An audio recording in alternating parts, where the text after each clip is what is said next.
नमस्कार, मेरा नाम है मनीषा सिंह और आप सबका स्वागत है हमारे यूट्यूब चैनल हमारा प्रशासन पर। आज के इस लेक्चर में हम बात करने वाले हैं एमपी फॉलेट के बारे में।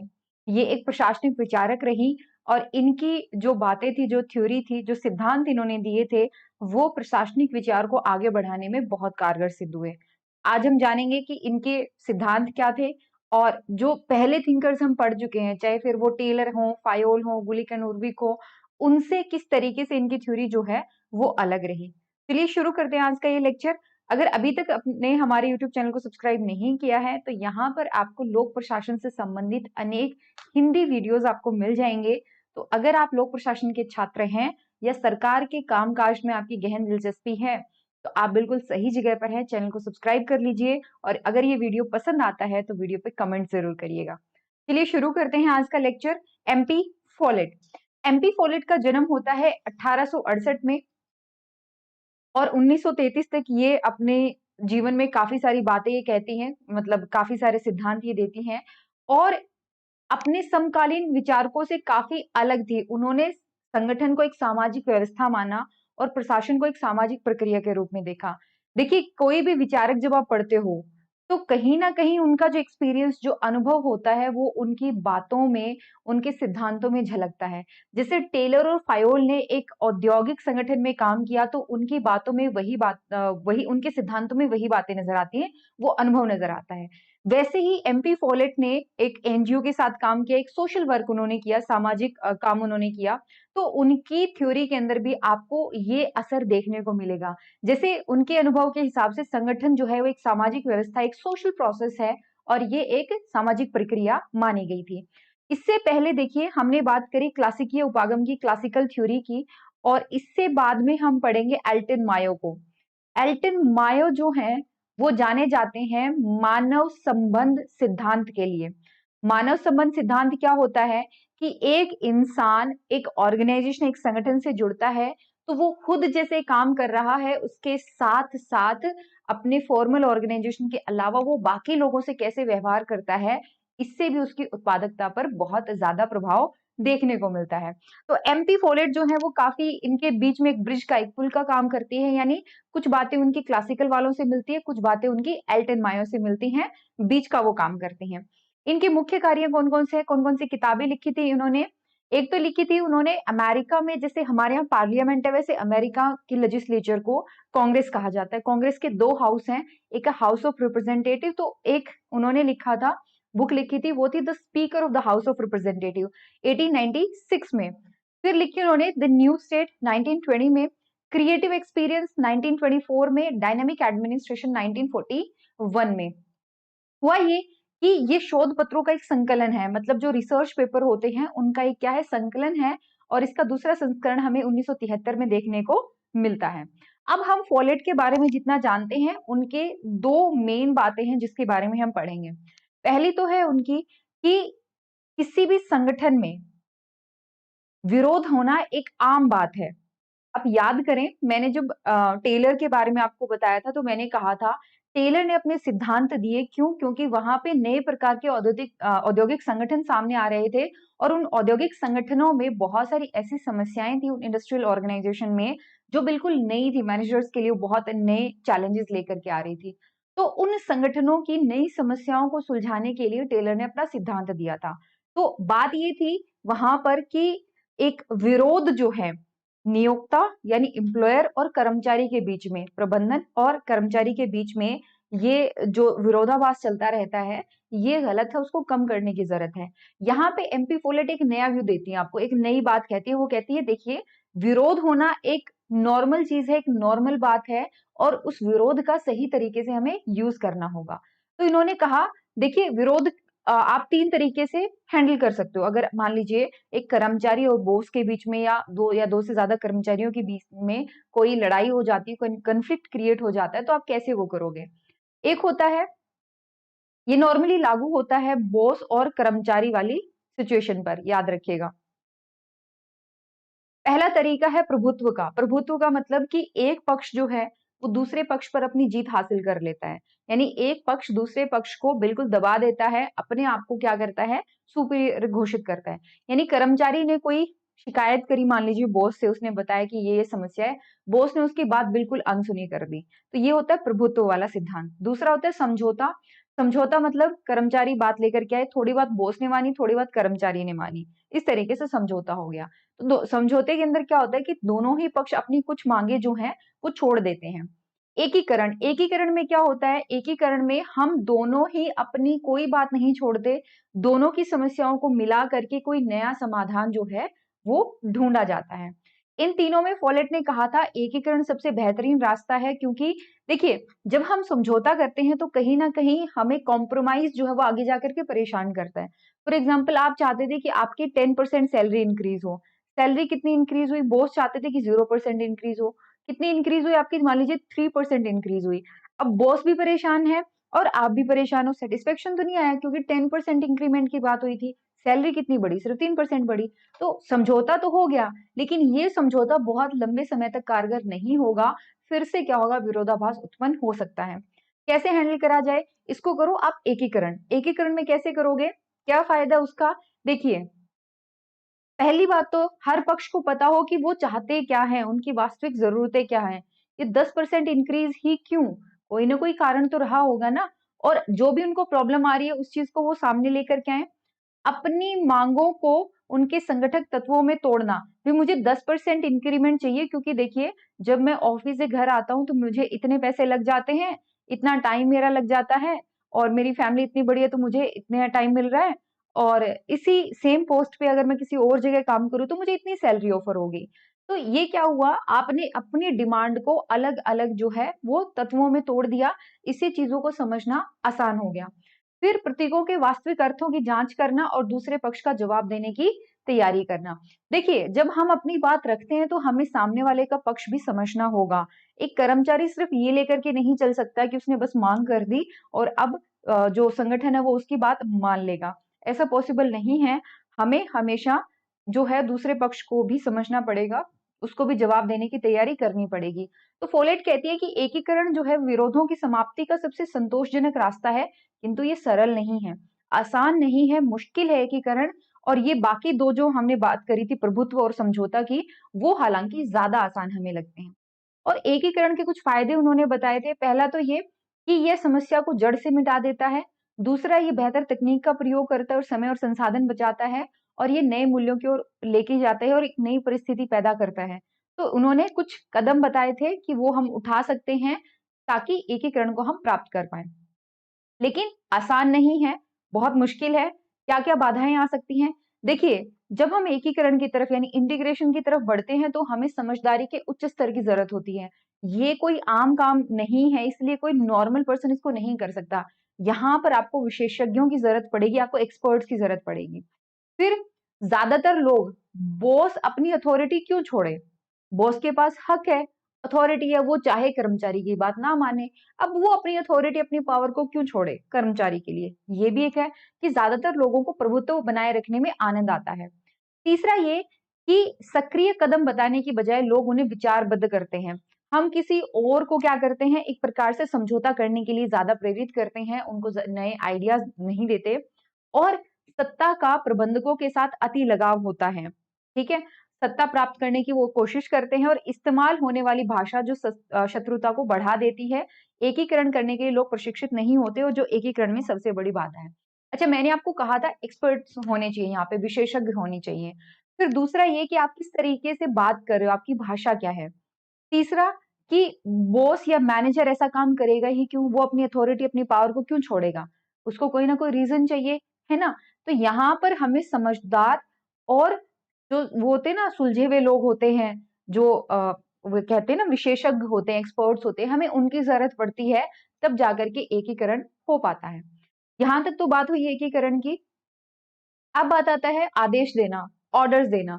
देखिए बहुत सारी समस्याएं संगठन की इसी बात पर होती हैं कि आदेश हमें सही तरीके से नहीं दिया गया। आदेश अगर सही तरीके से नहीं दिया जाएगा तो सामने वाले के मन में कोई भ्रांति उत्पन्न हो सकती है। हो सकता है वो आपकी बात को सही से फॉलो ना कर पाए। प्रॉब्लम है, नुकसान संगठन का भी हो रहा है, कर्मचारी का भी हो रहा है। तो आदेश जो है वो सही ढंग से दिया जाना चाहिए। उन्होंने कहा कि आदेश देने के 4 कदम हैं, वो आप फॉलो करिए। 4 तरीके मैं आपको बता रही हूँ। पहला आप लेके चलें कि आप उन सिद्धांतों को जानें जो आदेश देने पर जोर करते हैं। आप ऑर्डर दे रहे हो, किस बिहाफ पर, क्यों, कारण, ठीक है, आपको पता तो हो ऑर्डर देने का तरीका क्या है। फिर उन सिद्धांतों की पहचान करें जो आदेश देने का आधार होते हैं। मुझे अपने कर्मचारी को कहना है कि आज आपको ये वाला लेक्चर जो है वो बनाना है, तो मैं ये देखूंगी ना कि मुझे उसको ऑर्डर देना ही क्यों है, पहला कारण। फिर अगर मुझे उसको ऑर्डर देना भी है तो मैं किस आधार पर वो ऑर्डर दे रही हूँ। तीसरा, कि आदेश की सफलता और असफलता के विश्लेषण के लिए प्रयोग करने के लिए, मतलब जब हम कोई ऑर्डर देते हैं तो हमें ये भी जांचना होगा कि हमारे द्वारा दिया गया ऑर्डर सामने वाले ने फॉलो करा या नहीं करा। मतलब हमने जो आदेश दिया वो सफल है या असफल हुआ, एक होना तो चाहिए ना, पता तो होना चाहिए। और फिर अगर मान लो कोई कमी पाई जाती है तो हमें अपने आदेश देने के तरीके को बदलना होगा। ठीक है, तो आदेश देना कोई बहुत सिंपल सा मामला नहीं है, क्योंकि लोगों को किसी का बॉस पसंद नहीं होता। मतलब किसी का बॉस अगर कोई है तो लोगों को नॉर्मली पसंद नहीं आता। इवन आपको भी होता है ना कि कोई आपको ऐसे, इवन चाहे आपका बॉस ही क्यों ना हो वो भी, बट अगर बहुत ज्यादा आपके ऊपर हावी हो रहा है तो कुछ टाइम के बाद में आप भी चाहोगे कि नहीं, इतना तो नहीं, नौकरी कर रहे हैं, सैलरी ही ले रहे हैं, इससे ज्यादा सर्वेंट तो नहीं है। ठीक है, तो वो बॉस जो है वो किसी को नॉर्मली पसंद नहीं आता।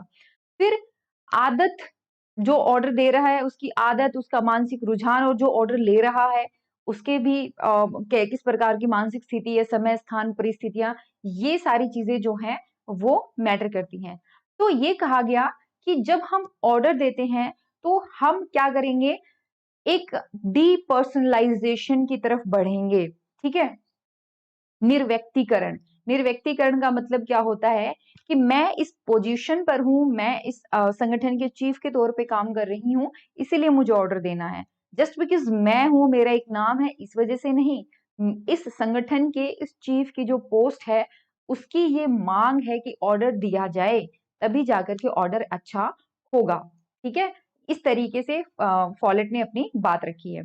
फिर उन्होंने कहा कि देखिए, हर एक इंसान के पास कोई ना कोई रिस्पॉन्सिबिलिटी है। अगर संगठन से वो जुड़ा है तो उसको कोई ना कोई काम की जिम्मेदारी तो लेनी पड़ती है।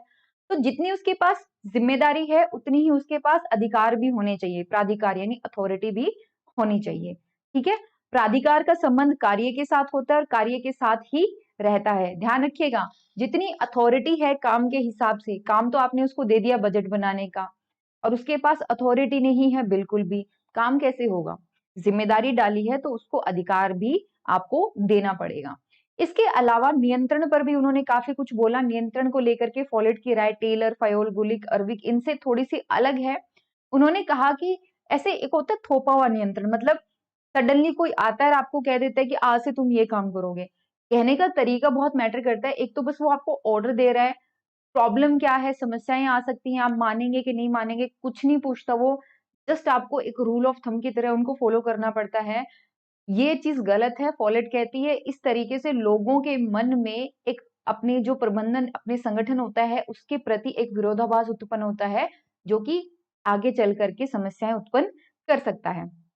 इसीलिए संगठन में नियंत्रण का बहुत ज्यादा महत्वपूर्ण योगदान भी रहता है। बट नियंत्रण किस तरीके का होना चाहिए, नियंत्रण ऐसा हो जिसमें दोनों बॉस और कर्मचारी आपस में मिले हुए हो, दोनों की मंजूरी हो, तभी जाकर के अच्छे से काम हो पाएगा। नेतृत्व की जब उन्होंने बात करी थी तो उन्होंने कहा था 3 प्रकार के नेतृत्व होते हैं। ठीक है, नेतृत्व 2 प्रकार के मैं आपको बता देती हूँ किस तरीके से उन्होंने एक्सप्लेन करा है। एक तो वो जो संगठन का मुख्य होता है। ठीक है, संगठन का जो मुख्य अधिकारी होता है वो उस जगह पर है, चीफ है, हेड है, इसलिए उसके पास अथॉरिटी है। और दूसरा वो होता है जो स्थिति को ध्यान में रख करके क्या होता है, लीडर बन जाता है। जैसे आपने बहुत सारी मूवीज में देखा होगा, किसी फैक्ट्री में काम करने वाले कर्मचारी जो हैं उनकी मान लीजिए एक यूनियन बन गई और उस यूनियन का एक लीडर बन गया। उस लीडर के पास कहने के लिए एज सच कोई रिटर्न में अथॉरिटी तो नहीं है, फॉर्मल अथॉरिटी तो उसके पास नहीं है, बट वर्कर्स ने उसको सपोर्ट किया इसलिए वो लीडर बन गया। ओके, तो ये 2 प्रकार की जो है लीडरशिप हो सकती है, ध्यान रखिएगा इस बात का। फॉलेट ने कहा कि 3 प्रकार के नेतृत्व होते हैं। पद का नेतृत्व, जैसे नेता के पास औपचारिक प्राधिकार का पद है। व्यक्तित्व का नेतृत्व, नेतृत्व मतलब एक किसी की पर्सनालिटी इतनी स्ट्रॉन्ग है कि लोग उसको फॉलो करने लग गए। जैसे महात्मा गांधी का हम एग्जाम्पल सुनते हैं, सुभाष चंद्र बोस का हम नाम सुनते हैं। लोगों ने उनके व्यक्तित्व को देखते हुए उनको फॉलो करना शुरू कर दिया। और एक होता है कार्य का नेतृत्व, जिसके पास पद और व्यक्तित्व दोनों है, जिसको काम करने का पता है। ठीक है, हम लोग उनको फॉलो करते हैं। जैसे मान लीजिए किसी को एक्सपर्टीज है उस काम को करने के लिए, तो जब तक वो है अथॉरिटी उसके पास रहेगी, नेतृत्व वो करेगा, क्योंकि अब क्या है, उसके पास ज्यादा ज्ञान है, ज्यादा अनुभव उस चीज को लेकर के, तो इसको कहते हैं कार्य का नेतृत्व।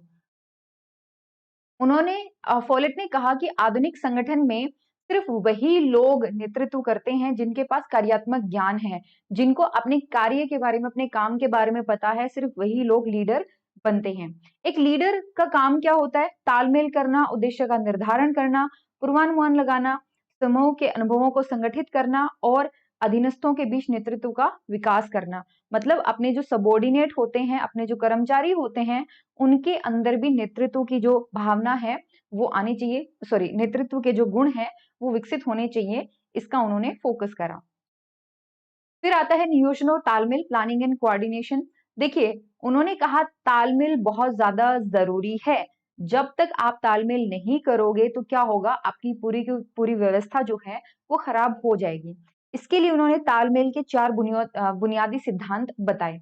पहला, हम मान लीजिए 10 लोग मिलकर के काम कर रहे हैं, एक संगठन से जुड़े हुए हैं, तो इन 10 के 10 लोगों के बीच में तालमेल तो होना चाहिए ना, कि आज हम ये काम करेंगे, आज हम वो काम करेंगे। तो एक तो होता है प्रत्यक्ष संपर्क द्वारा तालमेल। प्रत्यक्ष संपर्क मतलब हम डायरेक्टली कांटेक्ट कर पा रहे हैं। एक शुरुआती चरणों में तालमेल, कि जैसे ही आपने प्रोसेस स्टार्ट करी थी, आपने 10 लोगों को जब हायर किया था, 10 लोगों को, तभी आपने उनके बीच में तालमेल करवा दिया था, या जो प्रोसेस आपने बनाई, जिस तरीके से संगठन की संरचना जिस प्रकार से है, उसी तरीके से तालमेल हो जाता है। एक निरंतर प्रक्रिया है। ये ऐसा नहीं है कि एक बार तालमेल हो गया बात खत्म, ये एक निरंतर प्रक्रिया के रूप में चलता रहता है। इसके अलावा एक परस्पर परिघटना के रूप में तालमेल, मतलब कि बहुत सारे काम हो रहे हैं, उनके बीच में क्या हो रहा है, तालमेल हो रहा है।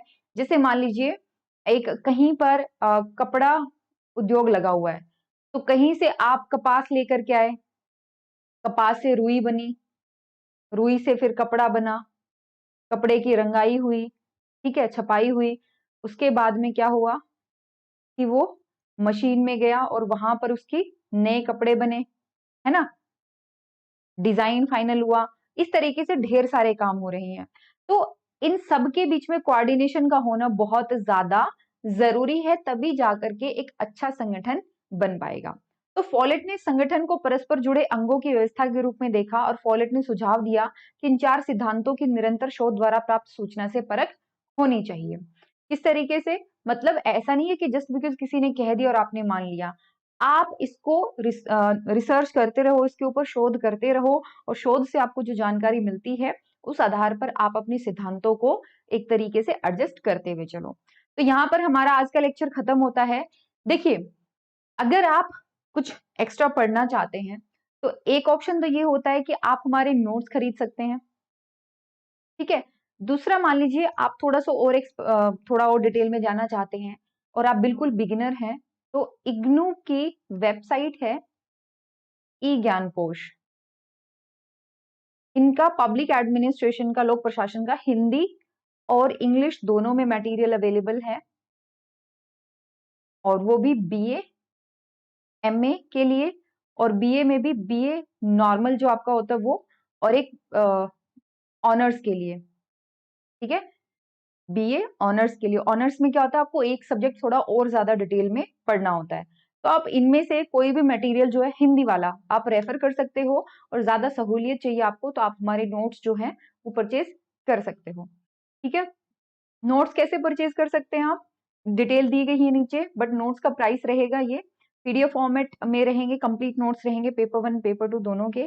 कोर्स आप यूपीएससी पीसीएस नेट के लिए आप तैयारी कर रहे हो तो कोर्स और टेस्ट सीरीज दोनों अवेलेबल हो जाएंगी, आप बिल्कुल अवेल कर सकते हो। इसके अलावा आपने मान लीजिए लोक प्रशासन अभी पढ़ना शुरू किया है, या आप इसको एक विषय के रूप में लेने का सोच रहे हैं, बट आपको बहुत सारी चीजें हैं जो पूछनी है, अपने सवालों के जवाब आपने ढूंढने हैं, तो आप नीचे दिए गए नंबर पे कांटेक्ट कर सकते हैं। आप हमें व्हाट्सएप के थ्रू कांटेक्ट कर सकते हैं, डायरेक्ट कॉल कर सकते हैं। नंबर है 9896859767। contactfreeupsc@gmail.com ये हमारी ईमेल आईडी है। इसके अलावा भी आपको एक टेलीग्राम ग्रुप मिल जाएगा, वहां पर आप ज्वाइन कर सकते हैं टेलीग्राम ग्रुप को, और ताकि आप जो भी लोक प्रशासन से संबंधित अपडेट है उनसे जुड़े रहें। बेल आइकन को प्रेस करना मत भूलें। जब भी आप सब्सक्राइब करते हैं तो वहां पे आपको बेल आइकन के साथ में प्रेस करते टाइम ऑल का जो है वो ऑप्शन सेलेक्ट कर लें। चलिए कल मिलते हैं, और हमारी जो वीडियोस हैं, ये सारी वीडियोस ये आपको हमारे चैनल हमारा प्रशासन पर अवेलेबल हो जाएंगी। और जो इंग्लिश मीडियम के स्टूडेंट हैं वो एक बार प्लीज एडमिनिस्ट्रेटिव वर्ल्ड हमारा जो चैनल है उस पर भी विजिट कीजिए। वहां पर आपको पब्लिक एडमिनिस्ट्रेशन से रिलेटेड ढेर सारी वीडियोस अवेलेबल हैं, एक बार उनको भी जरूर देखिएगा। चलिए आज का लेक्चर यहीं पे खत्म करते हैं, कल मिलते हैं। Till then take care and bye bye.